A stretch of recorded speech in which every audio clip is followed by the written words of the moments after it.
बघता एक महिलेला आपण न्याय देणं हे गरजेचं आहे। विरोधक काय टीका करतात याच्याकडे आम्ही फारसं काही लक्ष देत नाही आहेत। आम्ही आज ज्या सगळ्या महिला लोकप्रतिनिधी खरं जर विरोधातल्या महिलांना जर त्याच्या संदर्भातली जाण असती तर आज नीलमताईंनी जी बैठक आयोजित केली त्याच्यामध्ये त्या ठिकाणी आल्या असत्या, त्या टीका करत राहिल्या नसत्या।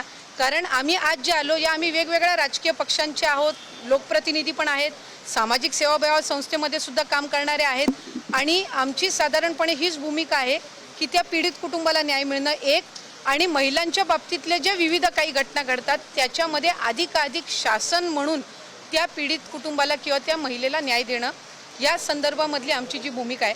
त्याच्यामुळे विरोधक साधारणपणे ते विरोधकच आहेत, त्याच्यामुळे ते टीका करणारच, पण त्या कुटुंबाला जे शासनाकडून अभिप्रेत आहे ती त्यांच्यापर्यंत देण्याची ही आमची भूमिका आहे। गोव्यातल्या महिला नेत्यांनी राज्यपालांची भेट घेतली, त्यात जी मागणी करण्यात आली त्यात एक मागणी ही पण होती की लाडकी बहीणसाठी सामाजिक न्याय आणि आदिवासी विभागाचे निधी वळवण्यात आलेले आहेत, त्यावर सुद्धा टीका होती। मला आपल्या माध्यमातून सुद्धा आणि आपल्या सगळ्यांना सुद्धा अतिशय नम्रपणाने सांगायचंय की लाडकी बहीण योजना ही विरोधकांना काही लोकांना सुरुवातीपासूनच खटकत आलेली आहे, पण ज्या लाभार्थी महिला आहेत यांच्या आयुष्यामध्ये आम्ही त्या लाडकी बहीण योजनेच्या माध्यमातून जो आनंद आणलेला आहे हा आम्हाला अधिक जास्त प्रिय आहे। आदरणीय मुख्यमंत्री देवेंद्र फडणवीस साहेब, उपमुख्यमंत्री एकनाथजी शिंदे साहेब, अजितदादा यांच्या नेतृत्वाखाली ही योजना यशस्वीरित्या आम्ही राबवत आहोत आणि राबवत आलेलो आहोत।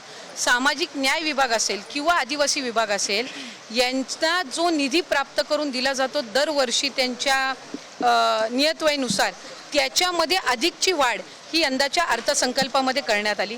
मंत्रिमंडळाच्या बैठकीमध्ये त्या संदर्भातला निर्णय झाला आणि त्यांच्या मूलभूत जो काही त्यांना 10% निधी द्यावा लागतो त्याला कुठेही धक्का लागत नाही आहे आणि याचा पुनरुच्चार आदिवासी विभागाचे मंत्री उईके साहेबांनी केला, बावनकुळे साहेबांनी सुद्धा केलेला आहे, स्वतः खुद्द मुख्यमंत्री देवेंद्र फडणवीस साहेबांनी सुद्धा याचा उल्लेख केलेला आहे। त्याच्यामुळे आदिवासी विभाग असेल, सामाजिक न्याय विभाग असतील, त्या अंतर्गत असणारे कुठलेही घटक असतील यांच्यावर लाडकी बहीण योजनेमुळे कुठलाही नकारात्मक परिणाम किंवा अन्याय होणार नाही याची खबरदारी महायुतीच्या सरकारने घेतली। आदित्यताई सकाळी 10:30 वाजल्यापासून आज महिला आयोगाची सगळ्या कामकाजावर बैठक पार पडली, पण महिला आयोगामध्ये जे 6 सदस्य असतात त्याची अद्यापही नियुक्ती नाही, त्याच्याही चर्चा झाली। नाराजी उपसभापतींनी काही दिवसांपूर्वी बोलून दाखवले। त्यासोबतच या आधी जे सदस्य होते त्यांनी म्हटलं की आम्ही सरकारच्या पैशावर संपूर्ण फिरून यायचो, त्याचा अहवाल द्यायचो, पण त्याच्यावर पुढे काम केलं जायचं नाही। आधी ते सदस्य टीका करतात आणि आता नवे सदस्यच नाही। नव्या सदस्यांसंदर्भात पण जो योग्य तो निर्णय आहे तो लवकरच घेण्यात येईल, पण त्याच्यामुळे आयोग किंवा त्यांच्या याच्यातलं कुठलं कामकाज थांबत नाही आहे। मला आपल्याला आणि आपल्या माध्यमातून ही माहिती द्यायची आहे की पहिल्यांदा एक permanent IAS officer member secretary म्हणून महिला आयोगला आलेला आहे आणि हे पाऊल महायुतीच्या सरकारने उचललेलं आहे, याची सुद्धा कुठे ना कुठेतरी माहिती ही आपल्या सर्वांपर्यंत पोहोचली पाहिजे। त्यामुळे महिला आयोगचं बजेट आहे हे आधीच्या तुलनेमध्ये यंदाच्या अर्थसंकल्पामध्ये जे झालं त्याच्यामध्ये वाढवण्यात आलेलं आहे। त्याच्यामुळे साधारणपणे एक टीम म्हणून काम करत असताना थोडंफार काहीतरी पुढे मागं होत असताना ते स्वाभाविक आहे, पण सगळे सदस्य असतील, अध्यक्ष असतील किंवा शासन म्हणून आम्ही असेल, आमचं उद्दिष्ट एक आहे की महिला आयोग हे अधिकाधिक महिलांपर्यंत सक्षमपणे पोहोचलं पाहिजे आणि ज्यासाठी ते निर्माण झालेलं आहे ते जे कारण आहे ते अधिकाधिक फुलफिल झालं पाहिजे आणि त्या पद्धतीनं पुढच्या कालावधीमध्ये कामकाज किंवा त्याच्यामध्ये ज्या काही सुधारणा आहेत या सुद्धा आजच्या बैठकीच्या अनुषंगाने सुचवण्यात येतील। मी पुन्हा एकदा आपल्याला सांगते, आजच्या या बैठकीमध्ये कुठलाही नकारात्मक सूर नव्हता, कोणावरही वैयक्तिक टीका नव्हती, तर महिला आयोग म्हणून किंवा विभाग म्हणून किंवा शासन म्हणून अधिकाधिक महिलांसाठी आपण काय करू शकतो चांगल्या पद्धतीनं या संदर्भामध्येच आजच्या या बैठकीमध्ये चर्चा झाली। राजीनामा घ्यावा अशी मागणी होत होती, नाही तो योग्य वाटतो का तुम्हाला?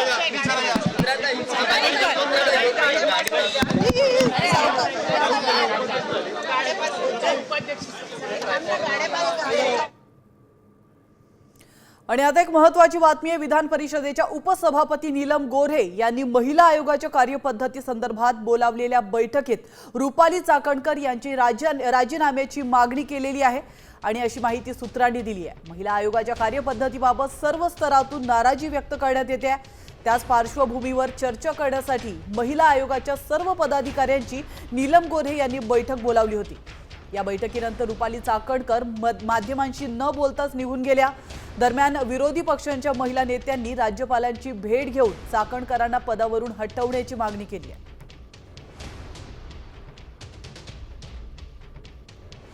जो महिला आयोगाला अध्यक्ष म्हणून वेळ देऊ शकेल अशा व्यक्तीची तिथे निवड करण्यात यावी, ही देखील आम्ही मागणी केली. कारण आजच्या ज्या अध्यक्ष आहेत त्या पूर्ण वेळ देऊ शकत नाहीयेत. तेही त्यांनी मान्य केलं की ज्या अशा व्यक्तीची तिथे निवड करण्यात यावी जो अनबायज असेल. आम्ही अशा अनबायज व्यक्तीचीच तिथे निवड करण्यात यावी, ही देखील आम्ही मागणी केली. तर ठाकरे गटाच्या उपनेत्या सुषमा अंधारे यांनी महिला आयोगाच्या अध्यक्ष रुपाली चाकणकर यांच्यावर जोरदार टीका केली आहे. आताच्या अध्यक्षांना कायदा कळत नाही, रुपाली चाकणकर रश्मिका मंदाना आहेत का, असा हल्लाबोल देखील अंधारे यांनी केला. कोण आहेत चाकणकर? कोण आहेत चाकणकर? रश्मिका मंदाना आहेत का चाकणकर स्मृती इराणी आहेत? चाकणकर आहेत कोण? म्हणजे कोणत्या क्षेत्रातल्या सुप्रीमो आहेत? राजकारणातल्या, बॉलिवूडमधल्या, प्रशासनातल्या? कोण आहेत चाकणकर की त्यांच्यावर बोलल्यावर प्रसिद्धी वगैरे मिळते? मला वाटतं काही लोकांना फारच मोठे गैरसमज असतात. त्यांनी या अंधश्रद्धेतनं जितक्या लवकर शक्य होईल तितक्या लवकर बाहेर यावं. आणि आता बातमी आहे वैष्णवी हगवणे प्रकरणासंदर्भातली. वैष्णवी हगवणे आत्महत्या प्रकरणामध्ये मोठी बातमी समोर आली आहे. वैष्णवीने गळफास घेतलेल्या पंख्याची फॉरेन्सिक चाचणी होणार आहे. पंखा किती वजन पेलू शकतो याची चाचणी होणार आहे. राहत्या घरातील पंख्याला गळफास घेऊन वैष्णवीने आत्महत्या केली होती असं बोललं जात आहे. आणि त्या पार्श्वभूमीवर आता फॉरेन्सिक चाचणी या पंख्याची केली जाणार.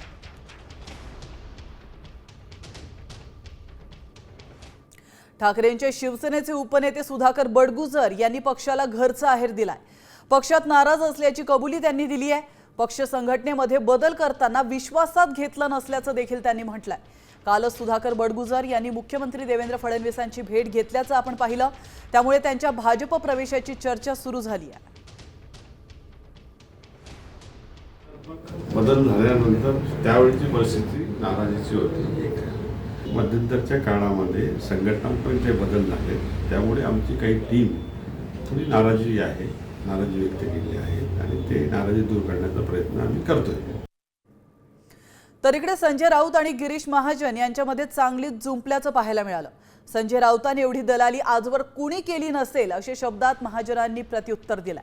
गिरीश महाजन म्हणजे पक्ष फोडायला नेमलेला दलाल अशी जहरी टीका राऊतांनी केली होती. त्यावर संजय राऊतांच्या दलालीमुळे शिवसेनेचं नुकसान झाल्याचं महाजन म्हणाले.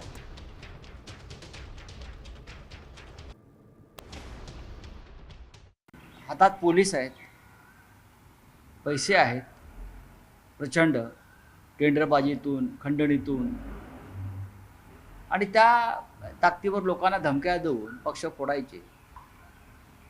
आणि त्यासाठी जे दलाल नेमलेले आहेत भाजपने, त्यातले एक दलाल म्हणजे गिरीश महाजन, पक्ष फोडणे. मला त्यांच्याविषयी का फार बोलावं असं वाटत नाही. पुढे जाणार पक्ष. ज्या दिवशी आमच्याकडे सत्ता असेल त्या दिवशी पक्ष बदलणारा पहिला माणूस गिरीश महाजन असेल.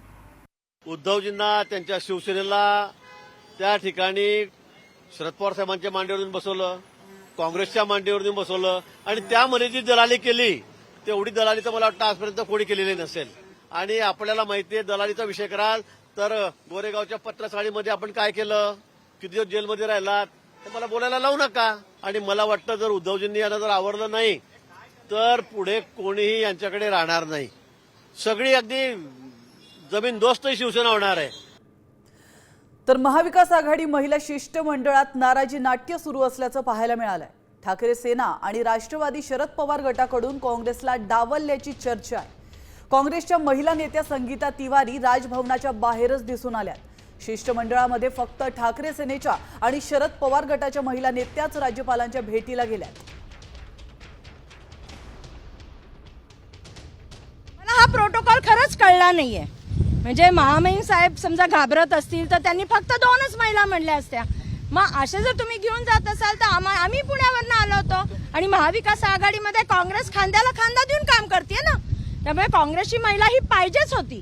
त्यांनी स्वतः आज जाऊन म्हणलं पाहिजे होतं की काँग्रेसची महिला बाहेर उभी आहे, त्यांना बोलवा. आणि आता बातमी आहे कोरोना संदर्भातली. बातमी आहे चिंता वाढवणारी. देशभरात कोरोना संसर्गामध्ये वाढ होताना पाहायला मिळते। महाराष्ट्रात देखील रुग्णसंख्येतील वाढ कायम आहे आणि या पार्श्वभूमीवर केंद्र सरकारने मार्गदर्शक सूचना देखील जारी केल्यात। या मार्गदर्शक सूचनांच्या कार्यवाहीसाठी राज्याच्या आरोग्य विभागाने पावलं देखील उचलली आहेत। वृद्ध त्याचप्रमाणे सहव्याधीग्रस्त आणि रोगप्रतिकार शक्ती कमी असलेल्या व्यक्तींनी गर्दीच्या ठिकाणी मास्क वापरावा असं आवाहन केलंय। याचबरोबर आरोग्य यंत्रणांच्या सज्जतेचा आढावा घेण्यासाठी देखील सुरुवात झाली आहे। देशामध्ये कोरोनाचे 4000पेक्षा जास्त रुग्ण आढळून आले। तर आपण पाहतोय वृद्ध आणि रोगप्रतिकार शक्ती कमी असलेल्यांनी मास्क वापरण्याचे आदेश किंबहुना आवाहन करण्यात आले। श्वसन विकाराच्या रुग्णांवर बारकाईने लक्ष ठेवा आणि सर्वेक्षण करा असं देखील आवाहन करण्यात आलं।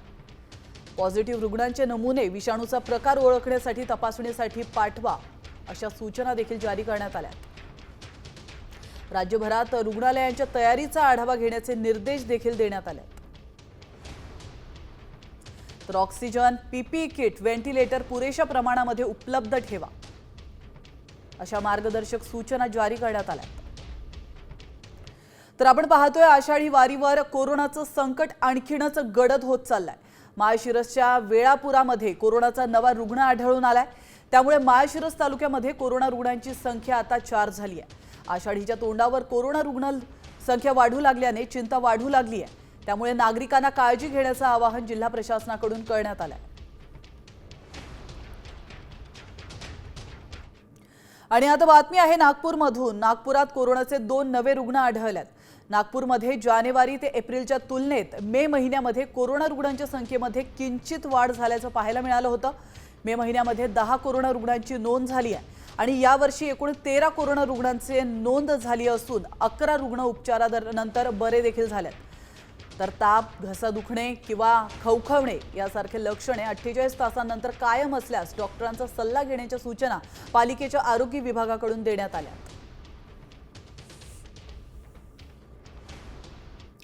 तर आपण पाहतोय राज्यात आणि देशात देखील कोरोना रुग्णांमध्ये वाढ होते आणि त्याच पार्श्वभूमीवर विदेशवारी करण्याबाबत सूचना देखील देण्यात आल्यात। 5 देशांमध्ये प्रवास करणं टाळा असा इशारा तज्ज्ञांनी दिलाय। चीन, सिंगापूर, त्याचप्रमाणे तैवान, हाँगकाँग आणि अमेरिका या देशांमध्ये कोरोना रुग्णांमध्ये वाढ होते। त्यामुळे त्या ठिकाणी प्रवास टाळा। जर प्रवास अटळ असेल तर कोरोना प्रतिबंधात्मक नियमांचं पालन करण्याचा सल्ला देण्यात आला।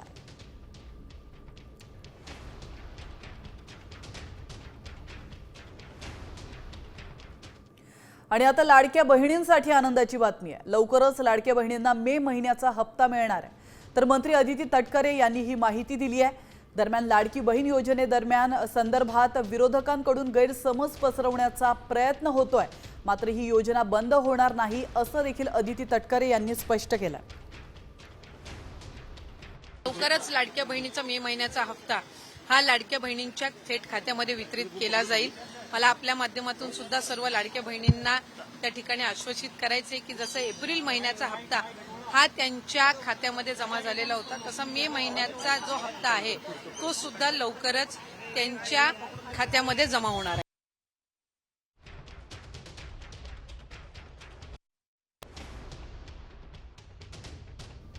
राज्याच्या पहिल्या महिला मुख्य सचिव सुजाता सौनिक या जून महिन्याच्या अखेरीस सेवानिवृत्त होत आहेत।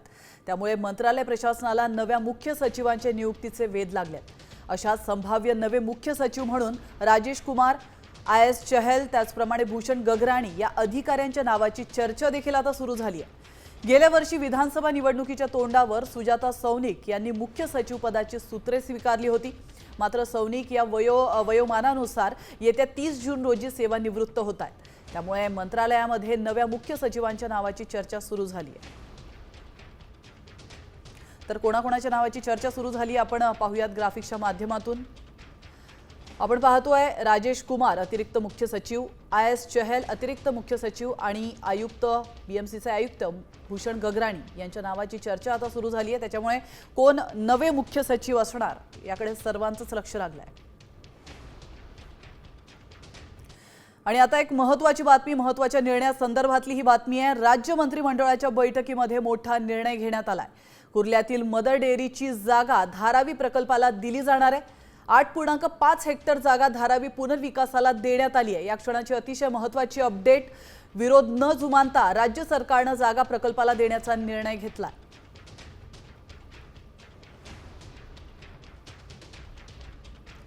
आणि आता बातमी आहे पावसा संदर्भातली। राज्यात पावसाने उघडीप दिली आहे। उन्हाचा चटका आणि उकाड्यातही वाढ झाली आहे। दुसरीकडे विदर्भामध्ये पावसाचा येलो अलर्ट जारी करण्यात आला आहे। विदर्भातील वर्धा, नागपूर, भंडारा, गोंदिया, चंद्रपूर, गडचिरोली या जिल्ह्यांना विजांसह वादळी पावसाचा अंदाज आहे। तर मराठवाड्यामध्ये तुरळक ठिकाणी विजांसह हलक्या पावसाचा अंदाज हवामान विभागाने वर्तवला आहे। सिंधुदुर्ग जिल्ह्यात जोरदार सरींची शक्यता आहे। तर आपण पाहतोय सिंधुदुर्ग, वर्धा, नागपूर, भंडारा, गोंदिया, चंद्रपूर आणि गडचिरोली या ठिकाणी येलो अलर्ट देण्यात आलेला आहे। तर मुसळधार पावसाचा कांदा पिकाला मोठा फटका बसलाय। रांजणगाव, गणपती परिसरातील शेतकरी कुंडलिक चिखले यांच्या 1 एकरावरील कांदा पावसाने सडून गेलाय। आपण या दृश्यांच्या माध्यमातून पाहू शकतो, कांदा लागवडीसाठी केलेला खर्च देखील निघणार नाहीये, त्यामुळे शेतकरी आर्थिक अडचणीत सापडलाय। शेतकऱ्यांनी सरकारकडे नुकसान भरपाईची मागणी केली आहे आणि आता या मागणीकडे सरकार लक्ष देतं का, नुकसान भरपाई या शेतकऱ्यांना मिळते का हे पाहणं महत्त्वाचं आहे। शिरूर तालुक्यामध्ये सतत 15 दिवस पडत असणारा पाऊस व त्यामध्ये काल रांजणगावमध्ये मुसळधार पाऊस झालेला आहे व त्या पावसामध्ये तुम्ही पाहू शकता आमच्या कांद्याचे भरपूर असे नुकसान झालेले आहे। माझी राज्य शासन व कृषी मंत्र्यांकडे कळकळीची विनंती आहे, हा नुकसान भरपाई आम्हाला तुम्ही कांद्याचा पंचनामा करून द्यावी अशी विनंती करतो। आणि आता मुंबईकरांसाठी अत्यंत महत्त्वाची बातमी आहे। मुंबईमध्ये पाणी पुरवठा करणाऱ्या धरणांमधील पाणी साठ्यात झपाट्याने घट होते। 7 प्रमुख धरणांमधील एकूण पाणी साठा केवळ 12% पोहोचलाय। मात्र तरी देखील आता मुंबईतील पाणी पुरवठ्यावर परिणाम होणार नसल्याची माहिती मुंबई महानगरपालिकेने दिली आहे। 31 जुलैपर्यंत पुरेसा पाणी साठा असल्याचं महानगरपालिकेने म्हटलंय। तर आपण पाहतोय अप्पर वैतरणामध्ये 6.37%, मोडक सागरमध्ये 31.18%, तर तानसामध्ये 12.32% पाणी साठा असल्याचं कळत आहे। मध्य वैतरणामध्ये 14.02%, तर भातसा धरणामध्ये 10.52% इतका पाणीसाठा शिल्लक आहे। विहार धरणामध्ये 31.20, तर तुळशी धरणात 12.89% पाणीसाठा शिल्लक आहे। आणि आता बातमी आहे साम टीव्हीच्या दणक्याची। जुन्नरमधील पिकांच्या नुकसानीची बातमी साम टीव्हीने दाखवली होती। केंद्रीय कृषी मंत्री आज याच भागामध्ये होते, मात्र त्यांनी त्याकडे पाठ फिरवली। मात्र सामच्या बातमीनंतर कृषी मंत्र्यांनी शेताच्या बांधावर जाऊन पाहणी केल्याचं दिसतंय। यावेळी त्यांनी टोमॅटोचा लवकरच पीक विमामध्ये समावेश केला जाईल असं आश्वासन दिलंय।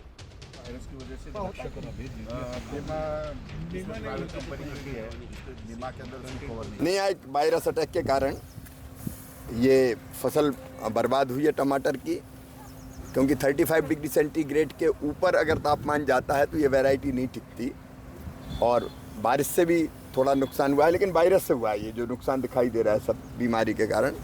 ये क्लाइमेट चेंज का भी असर है, क्योंकि अब तापमान काफ़ी बढ़ने लगा है। तो साइंटिस्ट हमारे साथ हैं सारे, और डीडीजी हार्टिकल्चर भी मेरे साथ है। हम लोग अब ऐसी वैरायटी भी तैयार करेंगे जो ज़्यादा तापमान में भी सर्वाइव कर सके। आणि आता पावसामुळे शेतकऱ्याचं नुकसान झालेल्याची बातमी आहे बीडमधून। पावसाने लाल टोमॅटोचा चिखल केलेला आहे। लालबुंद झालेले टोमॅटो अक्षरशः सडून गेलेत। आपण पाहू शकतो शेतातली ही दृश्य आहे आणि या ठिकाणी लाल झालेले हे टोमॅटोज सडून गेल्याची दृश्य आहेत। शेतकऱ्यांच्या डोळ्यामध्ये पाणी पाहायला मिळत आहे, तर त्यांचा कंठ देखील दाटून आलाय। बीडच्या राम शेळकेंनी 7 लाखांचं त्यांचं नुकसान झाल्याचं कळत आहे। फळ जेव्हा माझ्या हातात तोडणीस आलं त्या टायमाला पावसाचा असा कहर झाला की अक्षरशः 1 कॅरेट सुद्धा माझ्या नशिबात नाही आलं। पूर्ण प्लॉट हा पाण्याने पावसाने उद्ध्वस्त झाला। पूर्ण आज माणसं लावून उपटून टाकण्याची माझ्यावर वेळ आली। माझे 6 ते 7 लाख रुपयाचं नुकसान आहे, प्लस तोडणीचा बांधणीचा खर्च एक 80-90 हजार रुपये, आणि परत जर हा प्लॉट लावायचा मला तर 80-90 हजार, असे माझे 7-8 लाख रुपये माझा खर्च झाला आहे। मी मोलमजुरी करणारा माणूस आहे। मी आज परपंच कसा हाकायचा? निदान आम्हाला 1 लाख, 1.25 लाख, 1.5 लाख काय तुम्हाला आर्थिक मदत होईल तेवढी करावी।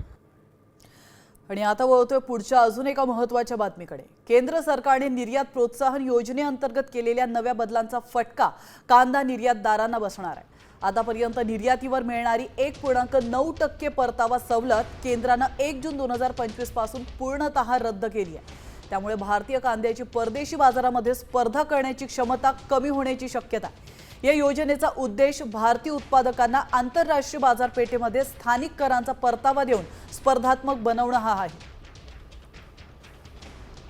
सवलत रद्द केल्यामुळे जे काय शेतकऱ्यांना 2 पैसे वाढून भेटत होते एक्सपोर्टच्या अनुषंगाने ते कमी होईल. पण मागच्या मे महिन्यात जो नाशिक जिल्ह्यात अवकाळी पाऊस झालेला आहे त्याच्यात शेतकऱ्यांचे प्रचंड नुकसान झालेले आहे आणि ते नुकसान भरपाई म्हणून शासनाने परत एकदा या सवलतीचा विचार करून 10% पर्यंत एक्सपोर्टला अनुदान द्यावे असं आम्ही व्यापारी व शेतकऱ्याच्या वतीने शासनाला नम्र विनंती करतो. निर्यातीवर देण्यात येणारं अनुदान रद्द करण्याचा निर्णय हा म्हणजे शेतकऱ्यांच्या जखमीवर चोळलेलं मीठ आहे. अशाच प्रकारचा हा निर्णय म्हणावा लागेल. वास्तविक शेतकऱ्यांचं झालेलं नुकसान बघता केंद्र शासनाने व राज्य शासनाने कमीत कमी 3,000 रुपये प्रति क्विंटल अनुदान त्या ठिकाणी देणं गरजेचं होतं, जेणेकरून शेतकरी पुन्हा एकदा पुढचे क्रॉप घेण्यासाठी उभा राहू शकला असता. हा अत्यंत दुर्दैव असा निर्णय. हा निर्णय तत्काळ केंद्र शासनाने मागं घ्यावा व शेतकऱ्यांना कमीत कमी 3,000 रुपये प्रति क्विंटल अनुदान जाहीर करावं अशी शेतकऱ्यांची मागणी आहे. 11वी ऑनलाईन प्रवेश प्रक्रियेला आता 5 जून पर्यंत मुदतवाढ देण्यात आली आहे. विद्यार्थ्यांसाठी अत्यंत महत्त्वाची बातमी आहे. 5 जून रोजी दुपारी 2 वाजेपर्यंत ही मुदतवाढ देण्यात आली आहे. तर इन हाऊस कोट्याअंतर्गत खासगी व्यवस्थापनाच्या कनिष्ठ महाविद्यालयामध्ये 10% जागा आरक्षित करण्यात आल्या.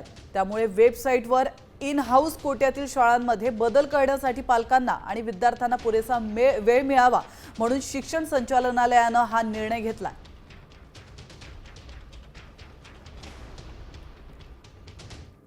तर मुंबई विद्यापीठानं 40 लॉ कॉलेजला दणका दिलाय. या महाविद्यालयांमध्ये पूर्ण वेळ मान्यता प्राप्त प्राचार्य आणि प्राध्यापक नसल्यामुळे कारवाई करण्यात आली आहे. 1 लाख रुपये दंड आणि यंदाच्या शैक्षणिक वर्षापासून प्रवेश संख्या 0 करण्याचा निर्णय विद्यापीठाच्या व्यवस्थापन परिषदेमध्ये नुकताच घेण्यात आला. विद्यापीठानं संबंधित महाविद्यालयांना सीईटी कक्षामार्फत राबवण्यात येणाऱ्या प्रवेशांसाठी ना हरकत देण्यासही नकार दिलाय. त्यामुळे या महाविद्यालयांना 3 आणि 5 वर्षीय विधी अभ्यासक्रमांसाठी प्रवेश देता येणार नाहीये. तर परिणामी विधी अभ्यासक्रमांच्या जवळपास 4,000हून अधिक जागा घटणार आहेत.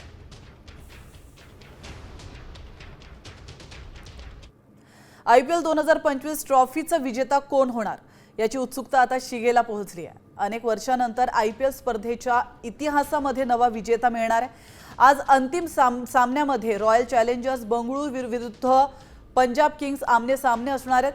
हा सामना अहमदाबादमधील नरेंद्र मोदी स्टेडियममध्ये खेळवण्यात येणार आहे. तर पंजाबची अंतिम फेरीत पोहोचण्याची ही दुसरी तर RCBची चौथी वेळ असेल. मात्र त्यानंतर आता दोन्ही संघांना अंतिम फेरीमध्ये विजयी होता आलेलं नाहीये. त्यामुळे दोन्ही संघांची 18 वर्षांपासून IPL ट्रॉफी उंचावण्याची प्रतीक्षा कायम आहे. मात्र त्या 2 पैकी एका संघाची प्रतीक्षा आज संपणार आहे. आता कोण जिंकणार आणि कोण हरणार हे पाहणं महत्त्वाचं आहे.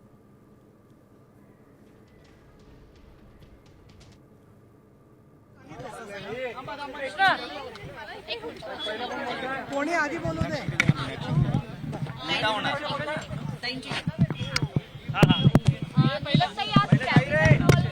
बैठक बोलवण्यात आली होती ज्यामध्ये वेगवेगळ्या क्षेत्रातल्या महिलांचा महत्वाची बैठक होती. कारण विधान भवनातल्या कॅबिनेट हॉलमध्ये प्रथमच महिला आयोगाच्या संदर्भात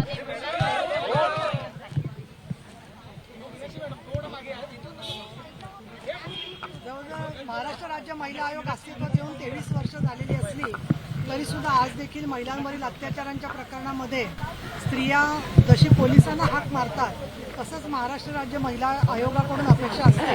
आज आमची सगळी सामाजिक संघटनांच्या सोबत बैठक झाली.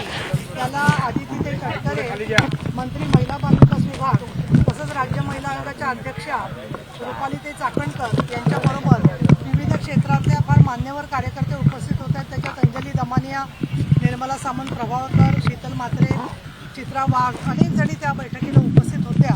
आणि मुख्यतः जो सारांश निघाला त्याच्यामध्ये राज्य महिला आयोगाला जी पदं आहेत त्याच्यामध्ये काही त्रुटी आहेत त्या भरण्याच्या संदर्भामध्ये सरकारने भूमिका घेतलेली आहे. त्याचबरोबर आयोगाच्यासाठी इमारतीची व्यवस्था केलेली आहे.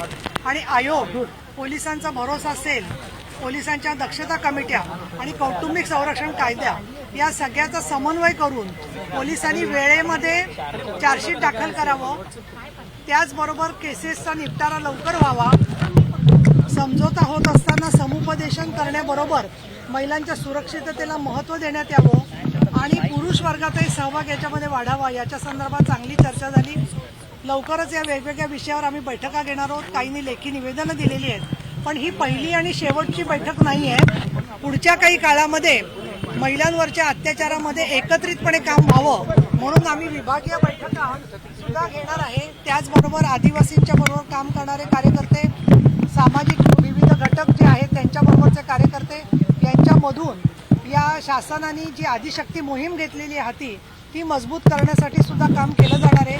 आणि मुख्यमंत्री देवेंद्र फडणवीस, उपमुख्यमंत्री एकनाथ शिंदे, उपमुख्यमंत्री अजितदादा पवार आणि आदिती तटकरे महिला बालविकास मंत्री यांच्याकडे यातल्या सूचना देऊन त्या विभागाच्या संदर्भातल्या पाठपुराव्यासाठी आम्ही वेगवेगळ्या डिपार्टमेंटच्या बैठका आणि पाठपुरावा करणार आहोत आणि सामाजिक संघटनांशी आम्ही जोडून घेणार आहोत.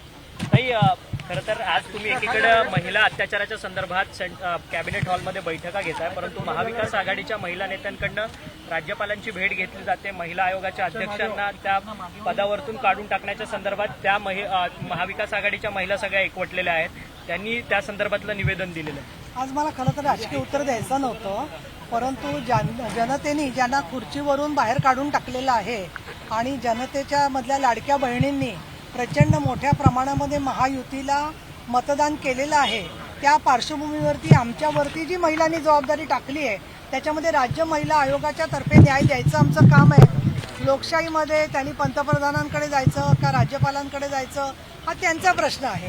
मला असं वाटतं की अशा गोष्टी करण्याबरोबर त्यांनी सुद्धा महिला अत्याचार विरोधी प्रत्यक्षात काम करण्याकडे जर का लक्ष दिलं तर जनतेचं भलं होऊन तेवढी 10 मतं तरी त्यांना मिळतील.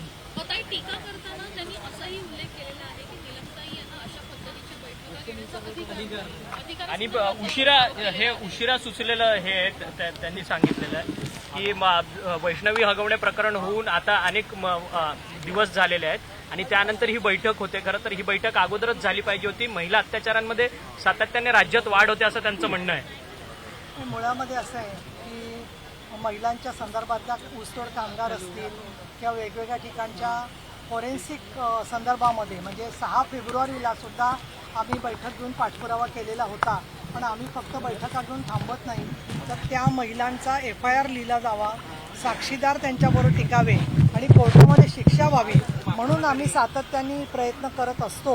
परंतु ज्या लोकांना लोकशाहीमधल्या नागरी हक्कांच्या बद्दलचं आणि पीठासीन अधिकाऱ्यांच्या संदर्भातले काय अधिकार आहेत याची माहितीच नाही आहे, त्यामुळे मला असं वाटतं की त्याची दखल घेण्यासारखी नाही आहे आणि म्हणून मी काही त्यांची दखल घेतली. एक महत्त्वाचा मुद्दा उपस्थित झालेला आहे की मागच्या 6 सदस्य लागतात.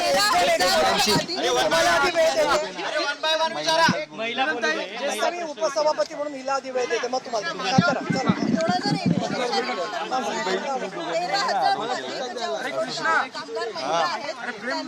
पिशव्या काढलेला आहे, त्यामुळे त्यांचा जो मुद्दा आहे विषय त्यांच्या आरोग्य जो आहे धोक्यात आहे याविषयी काही चर्चा झाली आहे. नाही, या संदर्भात चर्चा झाली, पण तुमच्या सगळ्यांच्या माहितीसाठी सांगते की 2019 मध्ये या विषयावरती लक्षवेधी लावली होती. त्याला हिस्टेरेक्टॉमी म्हणजे गर्भाशयाची पिशवी काढून घेण्याची शस्त्रक्रिया, हे 4 शब्द सुद्धा बऱ्याचशा लोकांना माहीत नव्हते. त्यावेळेला आपण हा सर्व आवाज उठवला. माननीय एकनाथजी शिंदे आरोग्यमंत्री होते, त्यांनी समिती केली, मी अध्यक्ष म्हणून त्याच्यात काम केलं आणि आम्ही जवळजवळ 200 पानी रिपोर्ट, अंजली दमानी यांच्याकडे तो सगळा रिपोर्ट पाठ आहे, तर तुम्ही त्यांचा पण बाईट घ्या.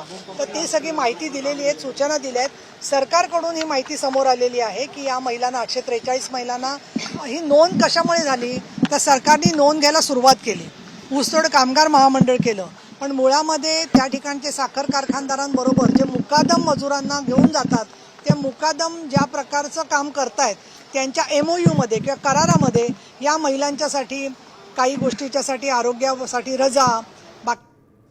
आणि आता वळतो एका महत्त्वाच्या बातमीकडे. मधमाशांचा हल्ला झाल्यास तुम्हाला 4 लाखांची नुकसान भरपाई मिळू शकते. होय, असा दावा करणारा एक मेसेज सध्या मोठ्या प्रमाणात व्हायरल होतोय. पण खरंच सरकार मदत देतं का याची आम्ही पडताळणी केली आणि त्यावेळी काय सत्य समोर आलं तुम्हीच बघा.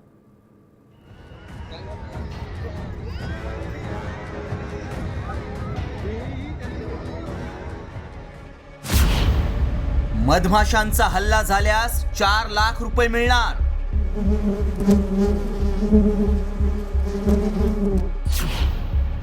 नुकसान भरपाईसाठी राज्य सरकारचा नवा जी.आर.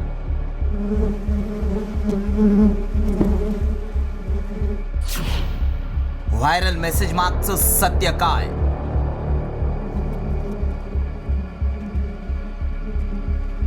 मधमाशांचा हल्ला झाल्यानंतर आता मदत मिळणार आहे. जखमी झालेल्यांना मोफत उपचार आणि मृत्यू झालेल्यांच्या नातेवाईकांना 4 लाख मिळणार असा दावा करणारा मेसेज व्हायरल होतोय. राज्यात मधमाशांच्या हल्ल्याच्या अनेक घटना वाढल्या आहेत. त्यामुळे खरंच असा निर्णय सरकारनं घेतलाय का याची सत्यता जाणून घेणं गरजेचं आहे. त्याआधी मेसेजमध्ये काय दावा केलाय पाहूया. मधमाशीच्या दंशामुळे मृत्यू झाल्यास 4 लाख रुपयांची आर्थिक मदत कुटुंबाला दिली जाईल.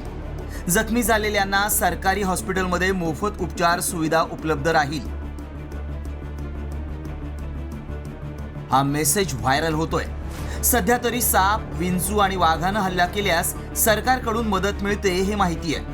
मात्र आता मधमाशांनी हल्ला केला आणि मृत्यू झाला तर 4 लाखांची मदत मिळणार असा दावा केला गेलाय. कारण मधमाशांच्या हल्ल्याचा ग्रामीण भागात अनेकांना सामना करावा लागतो. काहींचा मृत्यूही झालाय. त्यामुळे अशी योजना असेल तर याचा पीडिताला फायदा व्हायला हवा. साम टीव्ही ही सातत्यानं व्हायरल बातम्यांची सत्यता पडताळून सत्य समोर आणतं. त्यामुळे आमच्या टीमनं वनाधिकाऱ्यांची भेट घेतली आणि त्यांच्याकडूनच अधिक माहिती जाणून घेतली. मधमाशांचा हल्ला झाल्यानंतर मृताला 4 लाख रुपयाची सरकारकडून मदत मिळणार आहे. तर अजून तर काही आमच्या वन खात्याकडे असा जी.आर. आलेला नाही आहे किंवा कुठल्याही सरकारकडून महापालिका किंवा जिल्हा परिषदेपर्यंत असा जी.आर. आलेला नाही आहे. तो आला तर आम्हाला त्वरित समजेल, कारण आमचं काम येते. हा चुकीचाच आहे. अद्याप तरी काही आलेलं नाही आहे. आणि यात म्हटलं आहे की लांडगा, कोल्हा आणि मधमाशी असा आलेला आहे उल्लेखतात, पण अजून आमच्यापर्यंत काही असा आलेला नाही आहे. महाराष्ट्र सरकारचा कोणत्याही विभागाकडे जी.आर. आलेला नाही हे स्पष्ट झालं. त्यामुळे आपल्या राज्यात हा निर्णय लागू झालेला नाही.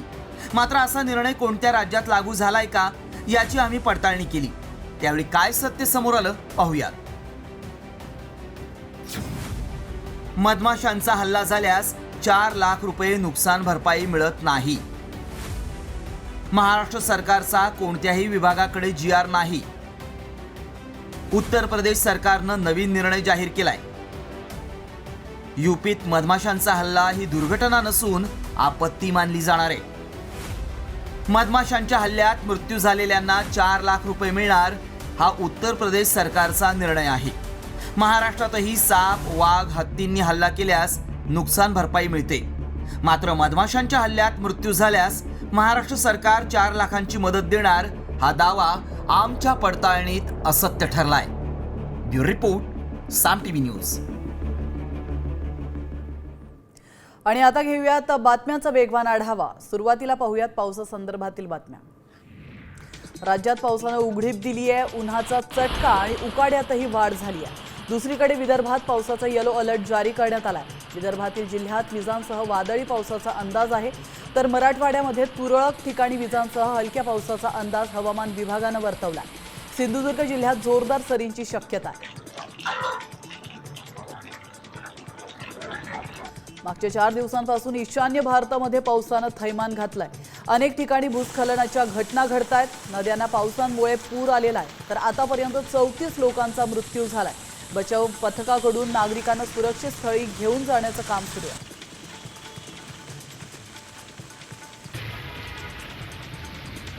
मे महिन्यात झालेल्या अवकाळीचा मराठवाड्याला जबरदस्त तडाखा बसलाय. जवळपास 11,000 हेक्टरवरील उन्हाळी ज्वारी, बाजरीसह हळद, कांदा, केळी, भुईमुग पिकांचं मोठ्या प्रमाणात नुकसान झालंय. मात्र या नुकसानीचे पंचनामे संथ गतीने सुरू असल्याने पंचनामे कधी होणार आणि मदत कधी मिळणार असा प्रश्न शेतकरी विचारतात. पुण्यात अवकाळी पावसाने उन्हाळ्यामध्ये कांदा पिकाला मोठ्या प्रमाणात अनेक ठिकाणी फटका बसलाय. यामध्ये रांजणगाव येथील शेतकऱ्याचे कांद्याचं मोठ्या प्रमाणात नुकसान झालंय.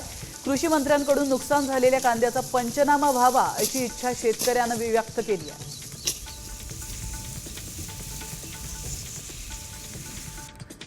बातमी सिंधुदुर्गातून. सिंधुदुर्गमध्ये अतिवृष्टीच्या पार्श्वभूमीवर आपत्ती यंत्रणा अलर्ट ठेवण्यात आली.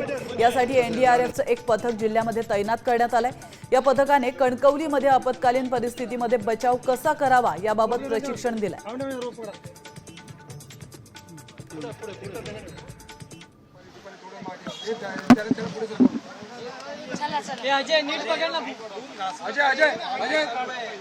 एकच मिनिट थांब, आता एक सगळे ऍडजस्ट होतात. 2 मिनिट.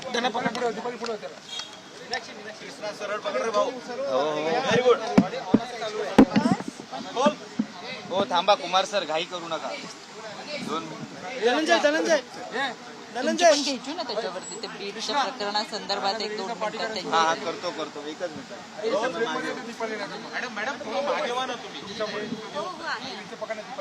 पाहतोय विधान भवनातील बैठकीनंतर चाकणकर आता माध्यमांशी संवाद साधतायत. ते काय बोलतात याकडे सर्वांचंच लक्ष लागले, कारण विरोधकांकडून चाकणकर यांच्यावर टीका करण्यात आली होती आणि त्या टीकेला आता चाकणकर काय उत्तर देतात हे पाहणं महत्त्वाचं.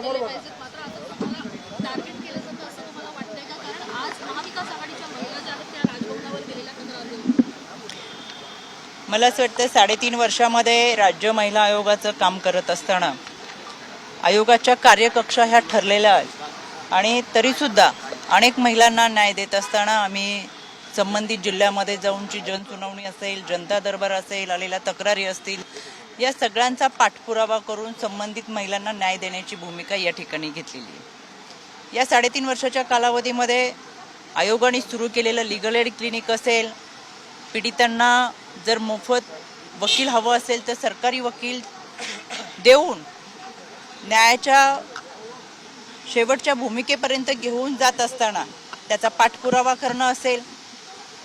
त्याचबरोबर सायबरच्या बाबत आपण जर पाहिलं तर आता सायबरच्या घटना मोठ्या प्रमाणात वाढतात. त्याच्यासाठी ई सायबर सुरक्षा असेल, ज्याचं उद्घाटन हे नागपूरमध्येच सन्माननीय मुख्यमंत्री देवेंद्रजींनी केलं होतं.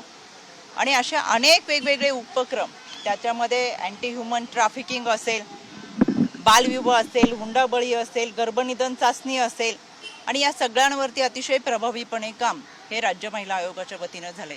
त्याच्यामुळे मला असं वाटतं इतकं चांगल्या पद्धतीचं काम होत असताना आपण जर आयोगावरती बोललो, आयोगावरती टीका केली किंवा आपण राजीनामा घेऊन गेलो असं काहीतरी केलं तर आपली बातमी होणार आहे. या अनुषंगाने हे सगळं चालू आहे असं मला वाटतं. त्याच्यामुळे आपण काम करत राहिलं पाहिजे. लोकांचे प्रश्न सोडवण्यासाठी आपण एकत्रित आलं पाहिजे. शेवटी आपल्या सगळ्यांचं सहकार्य हे फार महत्त्वाचं आहे यासाठी की सर्व घटकातल्या महिलांना न्याय देण्याची भूमिका ही आपली असली पाहिजे. आघाडीच्या महिला नेत्या ज्या आहेत त्यांनी तुम्हाला रश्मिका मंदाना म्हणून सांगितलेलं आहे की त्या स्वतःला रश्मिका मंदाना समजतात का, की जेणेकरून प्रसिद्धीसाठी त्या काही बोलतात म्हणून अशा संदर्भातली टीका केलेली आहे. मी आता सकाळपासून 10:30 वाजल्यापासून बैठकीला आहे. हे मी तुमच्याकडूनच ऐकते काय बोलले ते, पण कोण काय बोलतंय मला असं वाटतं प्रत्येकाला अभिव्यक्ती स्वातंत्र्य आहे, ज्याला त्याला बोलण्याचा अधिकार आहे. कोणी काही बोलू शकतं, पण ज्यांनी बोलले ते मी घेतलंच नसेल तर त्यांचं त्यांना परत. तुमच्या अध्यक्ष पदावरती नजर आहे का असं वाटते का, कारण की सातत्यानं तुमच्या पदावरती खरं तर टीका केली जाते, तुमच्या पदावरती नजर आहे असं वाटते का? आपण प्रश्न विचारताय का उत्तर देताय, मला बरं वाटलं ऐकून. नाही पण तुमचं मत काय त्या संदर्भात? हे जे तुमचा प्रश्न आहे तेच आमचं मत आहे. जाणीवपूर्वक राजकारण केलं महायुतीच्याच आहे की विरोधी पक्षातल्या आहेत?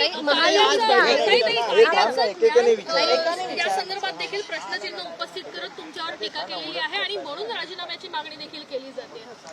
दररोजच्या राजीनाम्याची कारणं दररोज सूर्य उगवला की वेगवेगळे येतात. सूर्य मावळलं की कारण मावळत आहे. त्याच्यामुळे एकदा त्यांनी बसून एकत्रित व्यवस्थित चर्चा करावी की आपले कोणत्या मुद्द्यावरती महिला कोण आहेत विरोधक? वैष्णवी प्रकरणामध्ये एक मुद्दा उपस्थित होतोय की 71 किलो वजन हा पंखा जे आहे ते घेऊ शकतो का, कारण पंख्याला ज्या पद्धतीनं त्यांची आत्महत्या झालेली बघायला मिळाली त्यावरून प्रश्न उपस्थित केला जातो की त्यांचं वजन 71 किलो होतं, पंखा एवढं वजन झेलू शकतो का, घेऊ शकतो का? मला असं वाटतं की टीका टिप्पणी ही होत असते, ते करत असतील. तो विषय बाजूला ठेवून आपण सगळेजण वैष्णवीला न्याय देण्यासाठी एकत्रित काम करूयात. शेवटी वैष्णवीच्या माहेरच्या लोकांच्या पाठीशी आपण उभं राहिलं पाहिजे. पुन्हा वैष्णवी घडू नये यासाठी देखील आपण सगळ्यांनी एकत्रित येऊन प्रयत्न केला पाहिजे. या प्रकरणामध्ये पोलीस तपास करतात आहेत आणि दररोजचा तपास हा आपल्या समोर येतोय. म्हणून मला असं वाटतंय की आपण पोलिसांना देखील सहकार्य करूयात. शेवटी तपास पूर्ण होत असताना चार्जशीटमध्ये जे काही समोर येईल ते आपल्याला समजेलच की याच्यामध्ये कशा घटना घडलेत, काय घडलेत, कोणी कुणाला सहकार्य केलंय, कोण आरोपी आहेत आणि कशा पद्धतीने हे सगळं घडलेलं आहे हे आपल्या समोर येईपर्यंत खऱ्या अर्थानं आपल्याला पोलिसांना सहकार्य करणं फार महत्त्वाचं आहे. पंख आणि साडी जी आहे ती फॉरेन्सिक लॅब मध्ये पाठवणं अपेक्षित आहे. ते पाठवण्यासंदर्भात काही पाठपुरावा आयोगाकडून केला जाईल का? याच्यामध्ये मी परत एकदा सांगते, सुरुवातीपासून आयोग हे वैष्णवीला न्याय देण्यासाठी कटिबद्ध आहे. याच्यामध्ये CWC असेल, त्याचबरोबर या सगळ्यांचा पाठपुरावा करत असताना लवकर चार्जशीट दाखल करावी याच्यासाठी आयोग पाठपुरावा करत आहे. पण ह्या सगळ्या घटनांमध्ये पोलिसांचा तपास होणं फार महत्त्वाचं आहे आणि म्हणून मला असं वाटतं आपण त्यांना सहकार्य करावं. जी काही मदत याच्यामध्ये लागेल, जी काही भूमिका निभवावी लागेल ती आयोग ठामपणे निभवावी. आज एक महत्त्वाची बैठक पार पडली, पण आता नाराजीचा सूर सुरू झालेला आहे. तुमच्या स्वतःच्या पक्षातले आबा पांडे ज्या माजी सदस्य राहिलेल्या आहेत पहिल्या आयोगाच्या, विदर्भ मराठवाड्यातल्या अनेक माजी सदस्यांना बोलवलं नाही असं नाराजीचा सूर समोर आलं. कसं बघतात? आजची बैठक ही आदरणीय उपसभापती निलमताई यांनी आमंत्रित केली आणि केवळ एका भागापुरती नाही तर त्या भागात सुद्धा जाऊन बैठका घेता येतील. त्याच्यामुळे मला असं वाटतं निलमताईंनी सगळ्यांनाच आमंत्रित करण्याचा प्रयत्न केला होता. पण काही राहिले असतील तर त्यांना पुढच्याही बैठका त्या भागामध्ये आहे तिथं आमंत्रित केलं जाईल. महिलांचा प्रश्न या ठिकाणी हो. त्यांचं आरोग्य हा धोक्यात आहे. जवळपास 843 महिलांनी आपल्या गर्भपिशव्या ज्या आहेत त्या काढलेल्या आहेत. अतिशय गंभीर बाब आहे. कसं पाहता या सगळ्याकडे आज काही गेल्या 3.5 वर्षामध्ये आम्ही याच्यावरती काम केलेलं आहे. याच्यासाठी महामंडळ जे नेमलं गेलेलं आहे त्याच्या अंतर्गत ऊसतोड कामगारांच्या महिलांच्या मुलांच्या शिक्षण सुविधा, आरोग्य, त्याचबरोबर अशा पद्धतीने गर्भपिशवी काढणं याच्यासाठी त्यांचा स्वतःचा अवेअरनेस, त्यांची खऱ्या अर्थानं ह्या काउन्सिलिंगच्या माध्यमातून करणं हे गेल्या अनेक वर्षापासूनचं काम सुरू आहे. आणि म्हणूनच मला असं वाटतं की या सगळ्यांचा आपण पाठपुरावा करतोय, त्याची चाचपणी करतोय आणि त्या लोकांपर्यंत पोहोचून नक्की काय त्यांना अपेक्षित आहे, काय सुविधा दिल्या पाहिजे हे पाहतोय आणि म्हणूनच ही आकडेवारी आपल्या समोर आलेली आहे. याच्यावरती सुद्धा अतिशय प्रभावीपणे काम हे आम्ही इथून पुढेही करू, आतापर्यंतही करत आलो. गेल्या 4-5 दिवसापूर्वी सुद्धा मी म्हणजे विभागीय मराठवाड्याची बैठकीचं नियोजन करून अशा पद्धतीच्या घटना घडू नये. खरं तर ऊसतोड कामगार हा फिरतीवरती असतो आणि कुटुंबाला बरोबर घेऊन फिरत असताना त्यांच्या महिलांच्या आरोग्याचे प्रश्न, मुलांच्या शिक्षणाचे आणि आरोग्याचे प्रश्न, अनेक प्रश्न आवाजून समोर उभे राहतात. तर महिला आयोगाच्या अध्यक्षा रुपाली चाकणकर बोलत होत्या. यावेळी बैठकीमध्ये काय निर्णय घेण्यात आले यावर त्यांनी माहिती दिली आहे. आता वळतो पुढच्या महत्त्वाच्या बातम्यांकडे. पुन्हा एकदा घेऊयात बातम्यांचा वेगवान आढावा. देशभरात कोरोना संसर्गामध्ये वाढ होते. महाराष्ट्रातही रुग्णसंख्येतील वाढ कायम आहे. या पार्श्वभूमीवर केंद्र सरकारनं मार्गदर्शक सूचना जारी केल्यात. या मार्गदर्शक सूचनांच्या कार्यवाहीसाठी राज्याच्या आरोग्य विभागानं पावलं उचलली आहेत.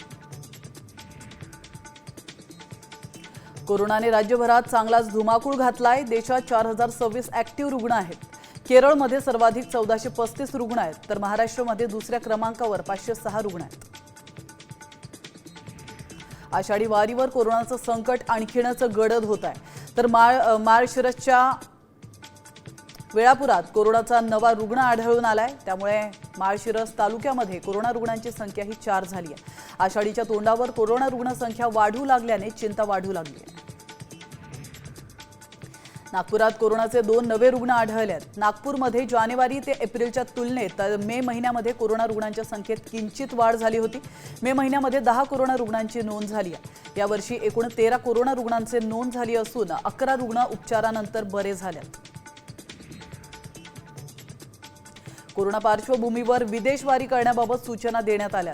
5 देशांमध्ये प्रवास करणं टाळा अशा सूचना देण्यात आलेल्या आहेत. चीन, सिंगापोर, तैवान, हाँगकाँग आणि अमेरिका या देशांमध्ये कोरोना रुग्णसंख्या वाढत चालली आहे. त्यामुळे तिथं प्रवास टाळा. जर प्रवास अटळ असेल तर कोरोना प्रतिबंधात्मक नियमांचं पालन करण्याचा सल्ला देखील तज्ज्ञांकडून देण्यात आला. पाकिस्तानच्या कराचीमध्ये भूकंपाचा फायदा घेत 216 कैदी पळून गेलेत. भूकंपानंतर सुरक्षेच्या पार्श्वभूमीवर कैद्यांना बराकीमधून बाहेर काढलं होतं आणि याचा फायदा घेत कैदी तुरुंगातून पळून गेलेत. तर 80 पेक्षा अधिक कैद्यांना पुन्हा पकडण्यात यश आलं.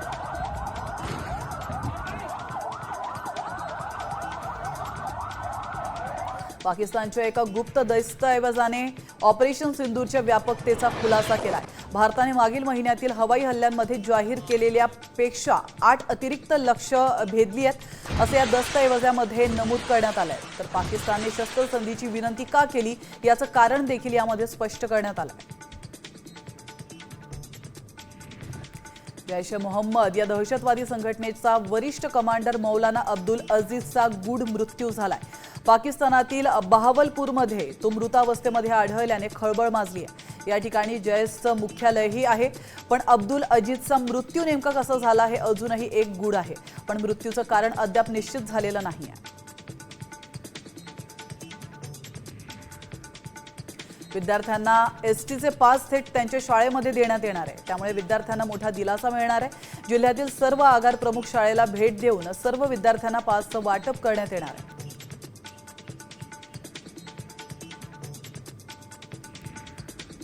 सोलापूर जिल्ह्यात गेल्या 5 वर्षांपासून रखडलेला गुंठेवारी मोजणीचा विषय अखेर मार्गी लागला. महापालिका नगर रचना आणि भूमी अभिलेख विभाग कार्यालयाच्या संयुक्त विद्यमाने शेळगी, दहिटणे, त्याचप्रमाणे बाळे, कसबे, सोलापूर आणि केगावमध्ये शिबिर आयोजित केली आहेत. तर यामध्ये जागेवर मोजणी नकाशा नागरिकांना उपलब्ध करून दिला जाणार आहे. आणि आता एक महत्त्वाची बातमी समोर येते पुण्यामधून. पुण्यातल्या कोथरूडमधील यशवंतराव चव्हाण नाट्यगृहात एक विचित्र प्रकार घडलाय. नाटक सुरू असताना एका प्रेक्षकाच्या कपड्यात उंदीर शिरलाय. यामुळे नाट्यगृहामध्ये एकच गोंधळ उडाला. दरम्यान पुणे महानगरपालिकेने या प्रकरणातील दखल घेतलेली आहे आणि महानगरपालिकेच्या सांस्कृतिक विभागाच्या उपायुक्तांनी या संदर्भात बैठक देखील बोलावली आहे. तसंच यशवंतराव चव्हाण नाट्यगृहाला भेटही दिली आहे.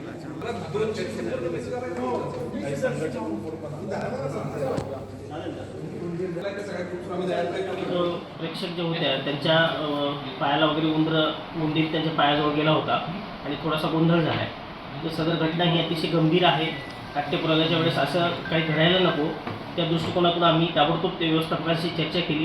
त्या सर्व यंत्रणेला सूचना दिल्या आणि यावर कायमस्वरूपी काय उपाय करता येईल यासाठी आज मी स्वतः प्रत्यक्ष तिथे व्हिजिट करणार आहे आणि सगळ्या विभागांना सोबत घेऊन व्हिजिट करणार आहे. आणि ह्याच नाट्यगृहात नाही तर इतरही नाट्यगृहात अशा पद्धतीनं कधीही काही घडायला नको यासाठी उपाययोजना आम्ही आमच्या स्तरावरती करणार आहोत. आणि आता पुन्हा घेऊयात बातम्यांचा वेगवान आढावा. बातमी लाडक्या बहिणींसाठी. लाडक्या बहिणींना लवकरच मे महिन्याचा हप्ता मिळणार असल्याची माहिती मंत्री अदिती तटकरे यांनी दिली आहे. दरम्यान लाडकी बहीण योजनेसंदर्भात विरोधकांकडून गैरसमज पसरवण्याचा प्रयत्न होतोय. मात्र ही योजना बंद होणार नाही असं देखील अदिती तटकरे म्हणाल्या.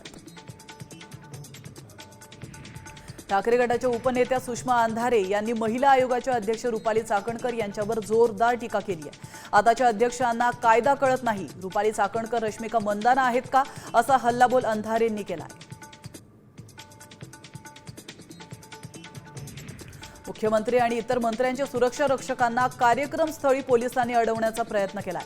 अप्पर पोलीस आयुक्त राजेश बनसोडे यांच्या वरिष्ठ अधिकाऱ्यांनी अडवणूक केली आहे. पुण्यातील ॲग्रो हॅकेथॉनमध्ये मुख्यमंत्री मंचावर जात असताना वरिष्ठ अधिकाऱ्यांनी थेट मंत्र्यांच्या अधिकाऱ्यांना सुद्धा अडवलं.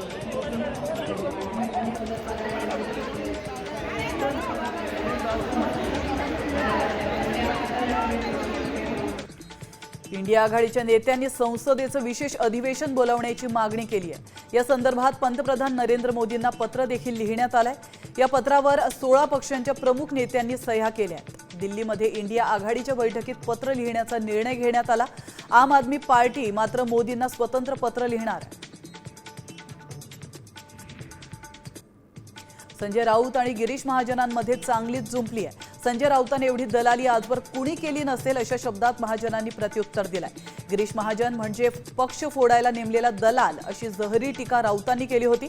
त्यावर संजय राऊतांच्या दलालीमुळे शिवसेनेचं नुकसान झाल्याचं महाजन म्हणाले. संजय राऊतांच्या नरकातील स्वर्ग पुस्तकाची होळी करण्यात आली आहे. शिंदेच्या शिवसैनिकांनी पुस्तकाची प्रत जाळून संजय राऊतांचा निषेध केलेला आहे. संजय राऊतांनी नरकातील स्वर्ग या पुस्तकामध्ये उपमुख्यमंत्री एकनाथ शिंदेंची बदनामी केली आहे असा आरोप शिंदेच्या शिवसैनिकांनी केला.